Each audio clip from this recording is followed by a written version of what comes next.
Janvier est le mois que la plupart des jardiniers gaspillent, tout simplement. Pendant que vos voisins sont occupés à parcourir les catalogues de semences en attendant l'arrivée du printemps, vous pourriez lancer 18 cultures qui nourriront votre famille, des mois avant même que le jardin de quiconque d'autre ne soit entamé. La différence entre planter maintenant et attendre jusqu'en mars ou avril n'est pas seulement une question de quelques semaines de récolte précoce. C'est la différence entre l'abondance et la rareté, entre la sécurité alimentaire et la dépendance vis-à-vis des épiceries qui facturent 3 $ pour une seule tomate. Voici les 18 cultures les plus productives que vous devez planter en janvier, avant qu'il ne soit trop tard.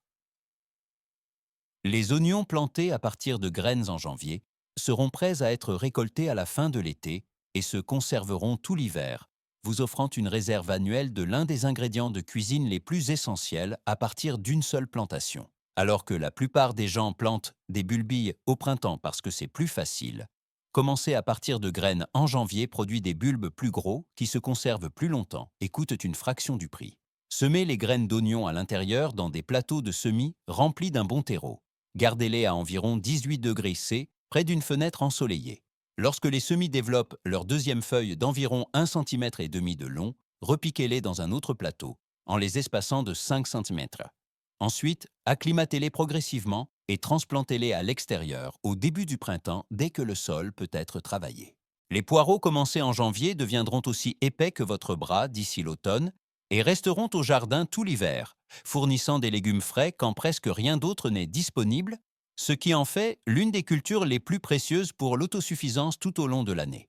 Contrairement aux oignons qui doivent être récoltés et stockés, les poireaux attendent simplement en terre jusqu'à ce que vous en ayez besoin sans être affectés par le gel et la neige. Le processus est identique à celui des oignons. Semez les graines à l'intérieur dans des plateaux.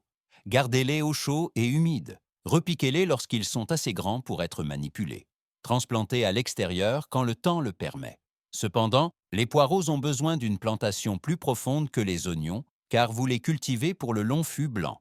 Lorsque vous les transplantez, faites un trou profond avec un plantoir, déposez le plant de poireaux et arrosez simplement sans remplir le trou de terre. Ces deux premières cultures, les oignons et les poireaux, sont le fondement de la sécurité alimentaire car ils se conservent pendant des mois et vous les utilisez dans presque tous les repas. Les commencer maintenant au lieu d'attendre le printemps signifie la différence entre être à court en février et avoir votre propre réserve jusqu'à la prochaine récolte. La dernière semaine de janvier est le moment idéal pour commencer les tomates à l'intérieur, si vous avez une serre ou une fenêtre ensoleillée, car les tomates ont besoin de 8 à 10 semaines de croissance à l'intérieur avant de pouvoir être transplantées à l'extérieur, après les dernières gelées. Les commencer maintenant signifie que vous aurez des fruits au début de l'été, au lieu d'attendre jusqu'au mois d'août, quand les tomates de tout le monde mûrissent enfin. Semez les graines dans de petits pots ou des plateaux de semis remplis de terreau de semis. Gardez-les à 21 degrés C pendant la journée et 18 degrés C la nuit. Fournissez autant de lumière que possible. Lorsque les semis développent leurs premières vraies feuilles, transplantez-les dans des pots individuels de 10 cm, puis acclimatez-les progressivement à la fin du printemps, avant de les déplacer au jardin ou dans la serre, où ils produiront pendant des mois. Les choux-fleurs semés en janvier seront prêts à être récoltés au début de l'été, comblant le vide entre les verdures de printemps et les légumes d'été. Bien que le chou-fleur ait la réputation d'être difficile, le secret est simplement de le commencer au bon moment à l'intérieur et de ne jamais le laisser s'arrêter de pousser. Tout arrêt de son développement l'amènera à former de minuscules têtes prématurées, au lieu des pommes denses que vous souhaitez. Semez les graines dans des caissettes ou des boîtes à semis à l'intérieur. Gardez-les au chaud et humide. Repiquez-les dans des châssis froids ou sous des mini-serres dès qu'ils commencent à manquer de place. Continuez à semer des graines toutes les quelques semaines afin d'avoir un approvisionnement continu plutôt qu'une surabondance d'un coup. Ensuite, transplantez-les à l'extérieur quand ils sont assez grands pour être manipulés, en les espaçant de 45 cm dans un sol riche et bien fumé. Les variétés de laitue d'hiver semées en janvier dans un châssis froid ou une serre non chauffée fourniront des salades fraîches au début du printemps, quand la laitue en magasin coûte 4 $ l'unité. Contrairement à la laitue d'été qui monte en graines par temps chaud, Les variétés d'hiver sont sélectionnées pour tolérer le froid et pousseront lentement mais régulièrement pendant les mois les plus sombres, prêtes à être récoltées juste au moment où votre corps réclame des légumes frais après un hiver de légumes racines stockés. Semez les graines finement en rang ou à la volée sur une plate-bande. Couvrez-les à peine de terre car la laitue a besoin de lumière pour germer. Maintenez l'humidité sans que le sol soit détrempé. Éclaircissez les semis à environ 15 cm de distance ou récoltez-les comme jeunes pousses et laissez les plantes restantes combler les espaces. Le céleri commencé en janvier sera prêt pour la récolte à la fin de l'été et à l'automne. Bien qu'il soit considéré comme une culture exigeante, le véritable secret est simplement de lui donner une longue saison de croissance avec une humidité constante et un sol riche. Le céleri est essentiellement une plante de marais qui a besoin de plus d'eau et de nutriments que presque tout autre légume du jardin. Semez les graines à l'intérieur à la fin de janvier en les couvrant à peine car elles ont besoin de lumière pour germer. Gardez-les à environ 21 degrés C et soyez patient car le céleri est notoirement lent à germer, prenant jusqu'à 3 semaines. Repiquez ensuite les semis dans des pots individuels lorsqu'ils sont assez grands pour être manipulés. Acclimatez-les progressivement et transplantez-les à l'extérieur à la fin du printemps dans des tranchées enrichies de compost et de fumier. Ces 6 cultures comptent plus que vous ne le pensez. Elles représentent la différence entre acheter des légumes toute l'année et cultiver votre propre subsistance. Les oignons, les poireaux, la laitue, les tomates, le chou-fleur et le céleri couvrent vos besoins de base du printemps à l'hiver si vous les commencez maintenant au lieu d'attendre. Pivers nécessite une saison de croissance encore plus longue que les tomates. C'est pourquoi janvier est le moment idéal pour les commencer à l'intérieur. Les poivrons sont lents à germer, lents à pousser et lents à fructifier. Mais si vous leur donnez le temps dont ils ont besoin, ils produiront abondamment du milieu de l'été jusqu'aux premières gelées, fournissant des poivrons frais pour les salades et la cuisine, plus assez pour les sécher ou les congeler pour l'hiver. Semez les graines dans de petits pots ou des plaques alvéolées. Gardez-les très au chaud entre 24 et 27 degrés C, car les poivrons sont des plantes tropicales qui ne germeront pas dans un sol froid. Fournissez un maximum de lumière dès qu'ils germent. Transplantez dans des pots plus grands au fur et à mesure qu'ils poussent. Et ne vous précipitez pas pour les mettre dehors, car les poivrons sont extrêmement sensibles au froid et végéteront pendant des semaines s'ils sont exposés à des températures inférieures à 10 degrés C. L'aubergine a les mêmes exigences que les poivrons, mais aime encore plus la chaleur et pousse encore plus lentement. Ce qui signifie que la commencer en janvier vous donne les meilleures chances d'obtenir une bonne récolte avant l'arrivée des gelées d'automne. Bien que l'aubergine ne soit pas aussi productive que les tomates ou les poivrons, quelques plants fourniront assez de fruits pour la ratatouille, le caviar d'aubergine et les légumes grillés tout au long de l'été. Le processus est identique à celui des poivrons. Semez en pot. Gardez très au chaud, fournissez un maximum de lumière, transplantez dans de plus grands contenants selon les besoins. Attendez que le sol soit parfaitement réchauffé avant de transplanter à l'extérieur. Ensuite, paillez généreusement et arrosez régulièrement car l'aubergine a besoin d'une humidité constante pour bien produire. Maintenant, c'est là que ça devient intéressant car les 4 cultures suivantes sont celles qui séparent les jardiniers sérieux des amateurs. Ce sont les cultures qui tolèrent le froid, fixent leur propre azote et produisent quand rien d'autre ne le fait. Les fèves, également appelées fèves des marais, sont l'un des légumes les plus rustiques que vous puissiez cultiver, capables de survivre à des températures allant jusqu'à 12 degrés C, ce qui signifie que dans les climats doux, vous pouvez les semer directement à l'extérieur en janvier. Dans les zones plus froides, vous pouvez les commencer en pot dans un châssis froid et les transplanter au début du printemps, vous offrant une récolte de fèves fraîches à la fin du printemps ou au début de l'été, quand rien d'autre ne produit encore.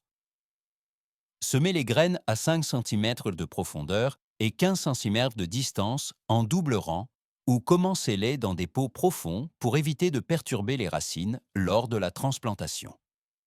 Les fèves fixent leur propre azote de l'air grâce à des bactéries dans leurs nodules racinaires, ce qui signifie qu'elles améliorent réellement votre sol pendant qu'elles poussent. Après avoir récolté les fèves, vous pouvez couper les plantes au ras du sol et laisser les racines riches en azote dans le sol pour nourrir la culture suivante. Les pois précoces semés en janvier sous cloche ou dans des châssis froids seront prêts à être récoltés à la fin du printemps. Rien n'égale le goût des pois frais, cueillis directement sur la vigne, si sucrés et tendres, qu'ils arrivent rarement du jardin à la cuisine parce que vous les mangez tous pendant la cueillette. Semez les graines à 5 cm de profondeur et 5 cm de distance en double rang ou utilisez la méthode de la plate-bande profonde et dispersez-les à 15 cm de distance sur toute la zone. Fournissez un support pour qu'ils puissent grimper, car même les variétés naines produisent mieux avec un soutien. Protégez-les des souris qui adorent déterrer et manger les graines en les trempant dans du kérosène avant la plantation, ce qui ne nuit pas aux plantes, mais les souris en détestent l'odeur. Les épinards sont incroyablement résistants au froid et peuvent être semés à l'extérieur en janvier dans les climats doux ou dans des châssis froids partout ailleurs. Ils poussent rapidement par temps frais, fournissant des verdures fraîches au début du printemps quand votre corps a désespérément besoin de vitamines après un hiver de nourriture stockée. Contrairement à la laitue, qui est principalement composée d'eau, l'épinard regorge de fer, de vitamines et de minéraux qui en font l'un des légumes les plus nutritifs que vous puissiez cultiver. Semez les graines à environ 1 cm de profondeur en rang ou à la volée sur une plate-bande. Éclaircissez à environ 10 cm de distance et récoltez en coupant les feuilles extérieures tout en laissant le centre continuer à pousser. Ou coupez la plante entière à 3 cm du sol et elle repoussera souvent pour une deuxième récolte. Les plants commencés en janvier peuvent aller à l'extérieur au début du printemps et fourniront des récoltes continues de la fin du printemps jusqu'à l'hiver suivant. Le choucal est pratiquement indestructible, tolérant la chaleur, le froid, les sols pauvres et la négligence mieux que presque tout autre légume, et c'est l'un des aliments les plus riches en nutriments sur la planète. Bourré de vitamines A, C et K, ainsi que de calcium et d'antioxydants. Commencez les graines à l'intérieur dans des pots ou des plateaux. Transplantez à l'extérieur lorsqu'ils mesurent 10 à 15 cm de haut. Espacez-les de 45 cm et récoltez en coupant les feuilles extérieures tout en laissant le bourgeon central continuer à croître. Ou coupez la plante entière à 3 cm du sol et elle repoussera souvent pour une deuxième récolte. Ces 6 cultures, du poivron au choucal, représentent l'épine dorsale d'un jardin productif, car elles couvrent toute la saison de croissance, du début du printemps jusqu'à la fin de l'automne. Les commencer en janvier signifie que vous ne faites pas que du jardinage. Vous construisez un système alimentaire qui ne dépend pas des épiceries. Si vous n'avez pas planté d'ail à l'automne, janvier est votre dernière chance dans les climats doux de mettre des gousses en terre pour une récolte estivale. Bien que l'ail planté à l'automne produise de plus gros bulbes, une plantation en janvier vous donnera tout de même une récolte décente. Cultiver votre propre ail signifie que vous aurez des bulbes frais qui se conservent pendant des mois et coûtent 3 fois rien par rapport au prix de l'ail biologique en magasin. Séparez un bulbe en gousses individuelles. Plantez-les à 5 cm de profondeur et 15 cm de distance, la pointe vers le haut. Paillez généreusement avec de la paille ou des feuilles et laissez-les pousser tout au long du printemps et au début de l'été. Récoltez lorsque les feuilles inférieures brunissent et sèchent. Faites-les sécher dans un endroit ombragé et aéré pendant quelques semaines et stockez-les dans un endroit frais et sec où ils se conserveront jusqu'au printemps suivant. Les échalotes se plantent de la même manière que l'ail, mais produisent des grappes de petits bulbes, semblables à l'oignon, qui ont une saveur plus douce et plus fine, parfaite pour la cuisine, et elles se conservent encore mieux que les oignons, se gardant souvent une année entière dans de bonnes conditions, ce qui en fait une culture essentielle pour l'autosuffisance. Plantez des bulbes d'échalotes individuelles en janvier, en les espaçant de 15 cm, en les couvrant à peine de terre pour que les pointes soient encore visibles. Et ils pousseront tout au long du printemps et de l'été, se multipliant en grappes de 6 à 12 bulbes par bulbe planté. Récoltez quand les fans dépérissent. Faites-les sécher comme l'ail et stockez-les dans un endroit frais, sec et sombre.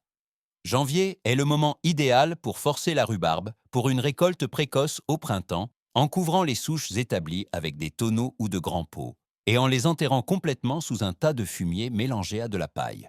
La chaleur du fumier en décomposition combinée à l'obscurité forcera la rhubarbe à produire des tiges tendres et sucrées des semaines avant les plantes non forcées, vous offrant des fruits frais pour les tartes et les compotes quand rien d'autre n'est disponible.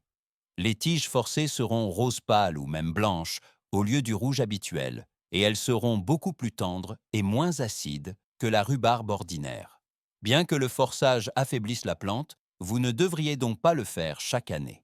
Alterner entre les plants signifie que vous pouvez avoir de la rhubarbe forcée chaque janvier sans endommager votre production globale.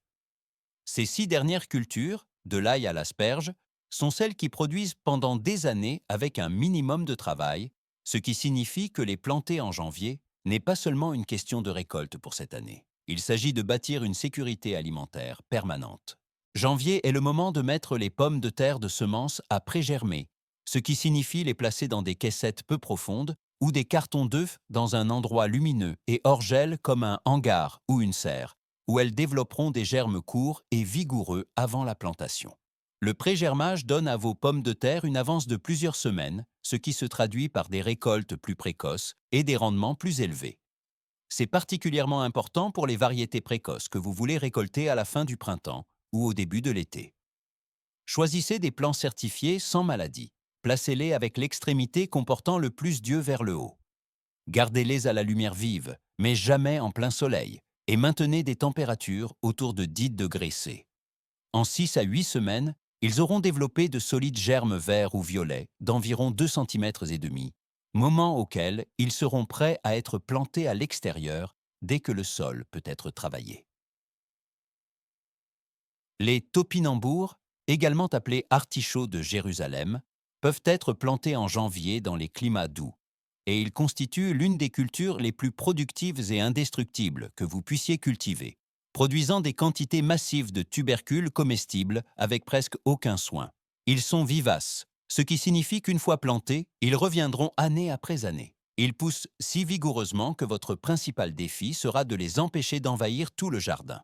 Plantez les tubercules à 10 cm de profondeur et 30 cm de distance. Ils deviendront des plantes imposantes de 2,5 à 3 mètres de haut, avec des fleurs jaunes vifs semblables à des tournesols en automne. Après que le premier gel a tué les tiges, vous pouvez déterrer les tubercules selon vos besoins tout au long de l'hiver, et ils se conserveront mieux en terre que dans n'importe quel cellier, restant frais et croquants jusqu'à ce que vous soyez prêt à les récolter. Janvier est le moment traditionnel pour planter des griffes d'asperges. Bien que l'asperge exige de la patience car on ne peut pas la récolter pendant les 2 premières années suivant la plantation, une fois établie, elle produira pendant 20 ans ou plus avec un minimum d'entretien, vous offrant des turions frais chaque printemps pendant des décennies. L'asperge se vend cher en magasin, ce qui signifie qu'une seule aspergeraie peut vous faire économiser des centaines de dollars par an une fois qu'elle atteint sa pleine production. Creusez une tranchée de 20 cm de profondeur et 30 cm de largeur. Créez une butte de terre mélangée à du compost au centre de la tranchée. Étalez les griffes d'asperges sur la butte avec les racines retombant sur les côtés. Couvrez de 5 cm de terre et, à mesure que les tiges poussent, remplissez progressivement la tranchée au cours de l'été. Ensuite, paillez généreusement et laissez les plantes se transformer en un grand feuillage vaporeux qui nourrira les racines pour la récolte de l'année suivante. Ces 18 cultures représentent le fondement d'un jardin productif qui vous nourrira du début du printemps jusqu'à l'hiver suivant. L'idée clé est que janvier n'est pas un mois d'attente, c'est un mois de plantation. Chaque semaine de retard est une semaine de moins de croissance. Au jardin, le temps est la seule ressource que l'on ne peut jamais récupérer. Janvier est le moment où la sécurité alimentaire commence réellement. Pas au printemps, pas quand les catalogues de semences arrivent, mais quand vous plantez alors que tous les autres attendent. Les jardiniers qui réussissent sont ceux qui comprennent que la saison de croissance ne commence pas au printemps. Elle commence en janvier quand vous semez des graines à l'intérieur alors que la neige est encore au sol. Quand vous faites prégermer des pommes de terre dans un hangar alors que vos voisins regardent la télévision. Quand vous forcez de la rhubarbe sous du fumier alors que tout le monde consulte des catalogues de semences en rêvant de l'été. Janvier est le mois qui sépare les jardiniers qui parlent d'autosuffisance des jardiniers qui l'atteignent réellement. Si ce guide a changé votre regard sur le potentiel de votre jardin d'hiver, n'hésitez pas à vous abonner à notre chaîne et à aimer cette vidéo. Nous nous consacrons à redécouvrir les méthodes traditionnelles et l'histoire que le monde moderne a tenté d'occulter. Commencez à planter votre avenir dès aujourd'hui. Le prochain trésor de sagesse horticole sera bientôt ouvert.